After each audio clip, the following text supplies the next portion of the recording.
Hello and welcome back to today's dream. Today I am going to be doing something that I've already kind of introduced before.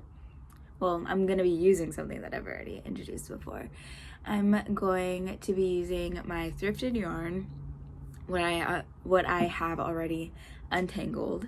I still have like 3 bunches of that yarn tangled because I've been having to do some custom orders, but now I'm going to be using some of that yarn.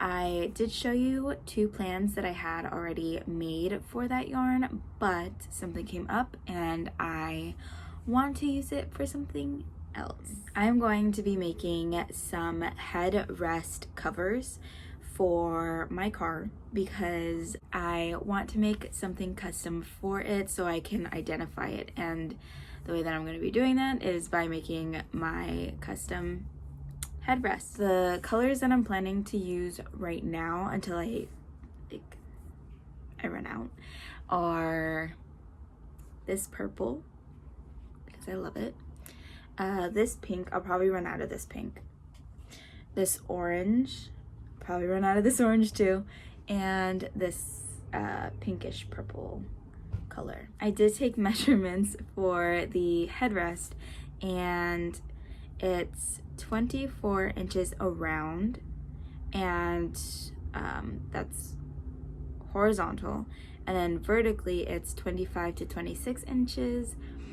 So I'm planning to just make a 25 by 25 inch granny square,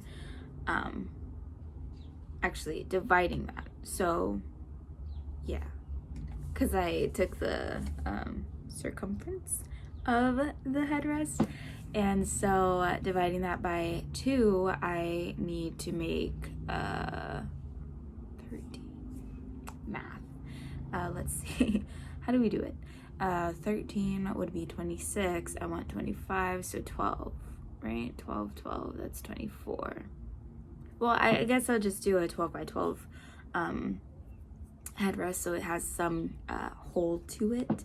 I don't want it to be too big that it won't fit, so I'm going to be making a 12 by 12 inch granny square, and it's 7 inches for the top of it. So what I'm planning to do is, when I'm sewing the granny squares together, I'm going to go in a little bit more on the bottom part so there's some hold and it won't just slip off. And that is my plan, and I'll get back to you when I have a little bit of the granny square done.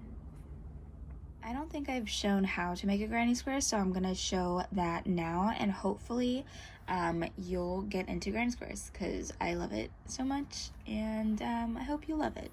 So I start with the magic circle, where this is how I was taught how to do the magic circle. I hold it down, the tail end, I hold it down, I wrap my working yarn and make an X on the bottom part, and then with my hook I go under this and grab the one closest to my arm, I guess, and then grab my working yarn and pull through to make a chain, and I'm gonna pull through again to make another chain, and I'm making 3 chains to act as my first double crochet. And then to make the granny square clusters, which I talk about every time I make granny squares, I go over once to make a double crochet stitch, just like that, pull through both. So go over, go under, pull through 2, pull through 2, and that is our first granny cluster. So a cluster is of 3 double crochets, and then I chain 1 to make the first corner, and then I do another granny cluster, which is double crochet 1, double crochet 2, double crochet 3. Okay, and oops, my yarn ball went away. Anyway, and then chain 1 and do another granny square cluster. And for that first row, we do 4 because we want this to be a square. Yeah, so that's our first round. And I chain 3, and this is how I do it. I know some people slip stitch into this one and start at this corner, but I don't like doing that. I like going backwards a little. And so I change 3 and then put my 2 double crochets into that one, and that's as if it's 3 double crochets. And then I don't chain. I go to the next opening that's there, the chain 1 space that's created, and then put my first granny cluster, chain 1, and then put my second granny cluster. And then I put 2 granny clusters into each chain space for that second round. And then I'm gonna change colors. I'm thinking, I think I'm gonna put the purplish pink color next.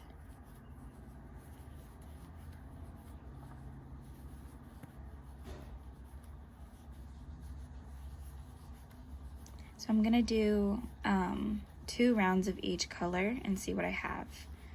I think this is about 2 inches so far. So I might need 12 rounds. That's annoying. Okay. This is the last granny square cluster. Okay, and now I'm gonna change colors. So when I first started doing granny clusters, I would finish this round off and then cut off the tail and then have to weave in so many tails, but I don't do that anymore. So I've learned how to change my colors by using a magic knot. Everything's magic in crochet, apparently. I cut off a good length tail. I say goodbye to my old color, which I'll pick up later, and I say hello to my new color, which is this color right here. So again, I have a hard time explaining the magic knot, but with my new color, I go around and I make a knot, and that's my first knot, and then I make another knot using my old color. Make it tight, pull it, make sure it's secured, and then I cut off these 2 pieces right here. And then I finish off this last double crochet, and then it kind of hides that knot that we did. I chain 1, and then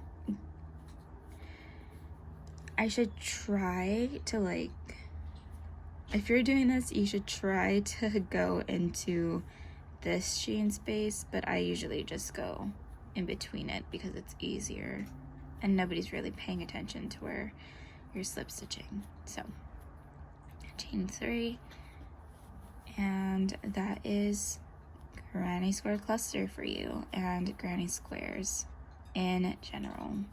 This is how I do it. It's worked so much for me, and it's simple, it's easy, not too much work to it, not much weaving after. I basically just have to weave in this tail. I make a knot and I weave in this tail, and then I have to weave in like the last part. But if I'm attaching something like another granny square to it, I leave the tail longer than I need, and that's in order to use that tail as my sewing yarn. Yeah. There's a little hack for you on how I like to do granny squares. Remember, I'm doing 2 of these, and I'll check back with you all once I have this granny square completed. So I have 1 granny square done. This is how it looks. I added a blue color because I needed more yarn, and I didn't want to use the same colors. And then I also added a cream color too. And I also ended it here instead of going along this last round, just because my headrest is like kind of weird shaped. So yeah, I even went ahead and went to go measure it again just in case, and I had to take off one of the rows because it was too big, but now it's perfect size. I just have to make 1 more of this color and then 2 more of something a little different. This is the first head cover that I have completed. This is for the front seats. I have 1 done here and I need 3 more. I sewed it together and I sewed the bottom like that, so it can be a little bit tighter on the head part, and I think it came out super cute. I changed the color pattern for the sides, but I used the same colors.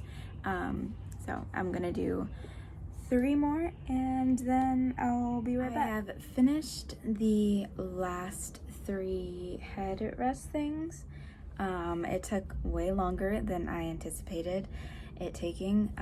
They're very simple granny squares, but I don't know why they take me forever. But I have this one.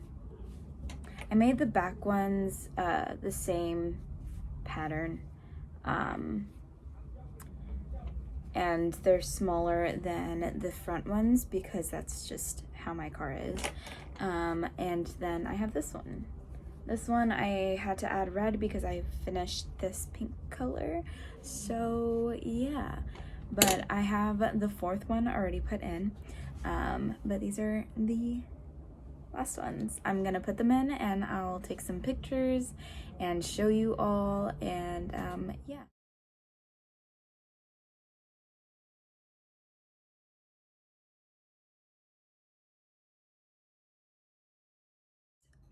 Other than that, I hope you learned something new. I did teach you all how to make the granny clusters and starting the square, so I hope you follow along and liked that. I sure do love making granny squares, and I hope you will too. Thank you for watching, and I'll see you another time. Bye.